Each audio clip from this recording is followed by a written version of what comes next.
வணக்கம். நமக்கு எண்கணி ஞானத்தையும், வேத ஜோதிட ஞானத்தையும், ஆன்மீக ஞானத்தையும் வழங்கிய அனைத்து குருமார்களுக்கும் நன்றி. அதே வேளையில் இது ஒரு ஜோதிட விளக்க வீடியோ விருப்பம் உள்ளவர்கள் தொடர்ந்து பார்க்கலாம். நமது 18 வியூவர் யூடியூப் சேனல் ரசிகர்களுக்கு, யூடியூப் சேனல் சப்ஸ்கிரைபர்ஸ்க்கு நமது நன்றிகள். சரி, மிதுன ராசிக்காரர்களுக்கு 2025 எப்படி இருக்க போகுது? ஒரே விஷயம்தான். மிகப்பெரிய மேன்மையை அடையக்கூடிய, பாக்கியங்களை பெறக்கூடிய அற்புதமான ஒரு அமைப்புகள்ல மிதுன ராசிக்காரங்கள்லாம் வந்துடுறீங்க.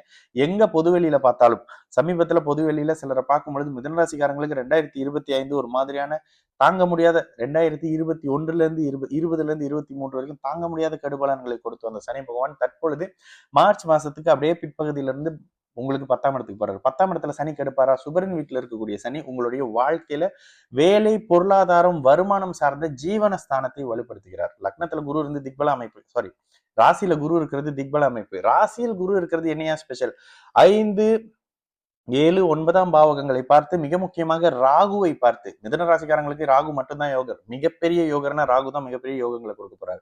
அந்த யோகங்களை அனுபவிக்கக்கூடிய அற்புதமான ஒரு வருடம் அப்படின்னே சொல்லிடலாங்க. இந்த வீடியோ பார்க்கக்கூடிய மிதுன ராசிக்காரங்க உங்களுடைய ப்ரீவியஸ் உடைய சில விஷயங்களை பார்த்து கண்டிப்பாக நீங்க ஐயோ என்ன இப்படி சொல்றாங்க, இவ்வளவு கஷ்டம் இருந்தது ப்ரீவியஸ்ல அப்படின்னு நினைக்கக்கூடிய சில அமைப்புகள் இருக்கும். ஆனா இந்த 2025 உங்களுக்கு மேன்மைகளை கொடுக்கக்கூடிய அமைப்பு.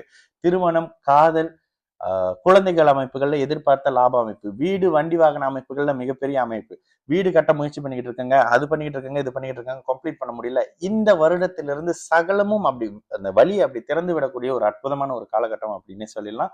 அந்த அளவுக்கு மிதுன ராசிக்காரர்களுக்கு மேன்மைகள் மட்டுமே அதிகப்படியாக இருக்கக்கூடிய அமைப்பு. அப்ப 10ஆம் இடத்து சனி கெடுதல்களை பண்ண மாட்டாரா? தொழிலில் முயற்சிகளை அதிகம் எடுத்து உங்களை அடுத்த லெவலுக்கு, அதாவது சனி 11ஆம் இடத்துக்கு போகும்பொழுது நீங்க லாபத்தை அனுபவிக்கணும். அந்த லாபத்தை அனுபவிக்கிறதுக்கான ஒரு அஸ்திவாரத்தை உங்களுக்கு இந்த இடத்து சனி கொடுக்க ஆரம்பிச்சிருவார். அப்போ இந்த வருடத்துல உங்களுடைய பாக்கியங்கள், அந்த பாக்கியங்களை கொடுக்கக்கூடிய 1, 5, 9ஆம் பாவகம் வலுத்தாச்சா, அதுக்கப்புறம் பாக்கியாதிபதியான சனி சுபரின் வீட்டுல கேந்திர பலத்தோடு இருக்கிறாரா, இதெல்லாம் ஒரு பலம்ங்க. உங்களுக்கே ராகு எப்பொழுதுமே மிதுன ராசிக்கு மட்டும் ராகு யோகர். இந்த ராகு பாக்கிய இடத்துல உட்காந்து குருவின் பார்வையில் இருக்கிறது மிகப்பெரிய யோகம். நீங்க மிகப்பெரிய கொடுத்து வச்சவங்க. கடந்த கால கஷ்டங்களை எல்லாம் ஒரே வருஷத்துல முடித்து வைக்கக்கூடிய அமைப்புகள்ல மிகப்பெரிய யோகங்களை அனுபவிக்கக்கூடிய அற்புதமான ராசியா மிதன ராசிக்காரங்க வந்துருவீங்க. படிப்பு சம்பந்தப்படுற விஷயங்கள்ல மாணவர்கள் இந்த கோர்ஸ் எடுக்கலாம், அந்த படிக்கலாம், அதனை இதுதாங்க கோர்ஸ், இதுதாங்க நான் படிக்க போறேன் அப்படின்ற மாதிரியான ஒரு ஸ்ட்ராங்கான ஒரு முடிவு எடுக்கக்கூடிய அமைப்பு. இவ்வளவு நாள் டைவர்ட் ஆயிட்டு இருந்தீங்கல்ல, அவருக்கு இது பண்றாரு, இவரு இது பண்றாரு, காதல் சம்பந்தப்பட்ட பிரச்சனைகள் இருக்குன்னு இதெல்லாம் தூக்கி சைட்ல போட்டு நம்மளுடைய வாழ்க்கை நமக்கு தேவை, நம்ம இதை மட்டும் ஃபோக்கஸ் பண்ணி போகலாம் அப்படின்ற மாதிரியான ஒரு ஒரு வலிமையான ஒரு ஸ்ட்ராங்கான ஒரு முடிவு எடுத்து அதனை நோக்கி போகக்கூடிய ஒரு அமைப்புன்னு சொல்லிட்டு மிதுன ராசிக்காரங்களுக்கு 2025 அட்டகாசமா இருக்குங்க. கவலைகள் எதுவும் இல்லை.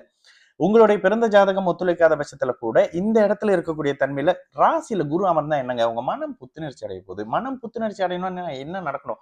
உங்களுக்கு சந்தோஷம் கிடைக்கணும், உங்களோட பிரச்சனைகள் தீரணும், நோய் குணமடையணும், சங்கடங்கள் தீரணும், உங்க குழந்தைகள் நல்லா இருக்கணும், கணவர் நல்லா இருக்கணும், மனைவி நல்லா இருக்கணும், பிள்ளைகள் நல்லா இருக்கணும், வீடு வாகன அமைப்புகள் நல்லா இருக்கணும், பொருளாதாரம் நல்லா இருக்கணும், பொன் பொருள் சேர்க்கை இருக்கணும், வெளியில போகும்போது சந்தோஷமா கௌரவமா அந்தஸ்தா போகணும். இது சகலமும் வந்துடும். பிரிந்து போன உறவுகள் மறுபடியும் தேடி வருவாங்க. காதல் அல்ல, உறவினர்கள். ஓகேங்களா? விட்டுட்டு போனவங்க திரும்ப வருவாங்க, விட்டுட்டு போன காதல் எல்லாம் திரும்ப வராது. பொருளாதார அமைப்பு நல்லா இருக்கும், வேலை தொழில் அமைப்புகள் அட்டகாசமாக இருக்கும். இதெல்லாம் விட இந்த வருடத்துல மிகப்பெரிய சாதனையை மிதுன ராசிக்காரங்க செஞ்சு தீருவீங்க.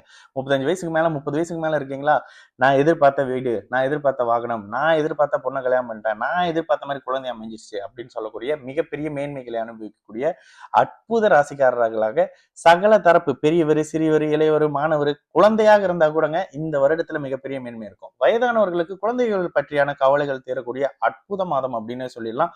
வீடு, வாகனம், பொருளாதாரம், குழந்தைகளுக்கு பணத்தை கொடுத்து உதவுறது, குழந்தைகளுக்காக சந்தோஷ அமைப்புகளை ஏற்படுத்துகிறது, நீங்களே ஆன்மீக சுற்றுலா போறது அப்படின்ற மாதிரியான மிகப்பெரிய அற்புதங்கள் சகலத்தையும் அப்படியே கொண்டாந்து கையில கொடுக்கக்கூடிய பாக்கியங்கள். அந்த திரிகோண பாவகங்கள் 1, 5, 9 வலுத்தாலே நீங்க சந்தோஷமா இருக்க போறீங்க. ஜாக்பாட் கூட கிடைக்குங்க உங்களுடைய பிறந்த ஜாதகத்தின் அடிப்படையில். சரிங்களா? மிகப்பெரிய மேன்மை, பேரு, புகழ், அந்தஸ்து, இது மாதிரியான அமைப்புகள், சோசியல் மீடியா சம்பந்தப்படுற துறைகள்ல லாபம். நீங்களே ஜோசிக்காரரா இருக்கீங்களா, அற்புதமா வந்துருவீங்க, கவலைப்படாதீங்க. இது மாதிரியான மேன்மைகளை கொடுக்கக்கூடிய அற்புதமான ஒரு நல்ல இனிய நிகழ்வுகளை கொடுக்கக்கூடிய சூப்பரான ஒரு மாதமாக சகல தரப்பு மிதுன ராசிக்காரர்களுக்கும் 2025 நிச்சயமாக இருக்கும். வேற வீடியோல சந்திக்கலாம். நல்லது நடக்கும். நல்லா இருப்போம். வணக்கம்.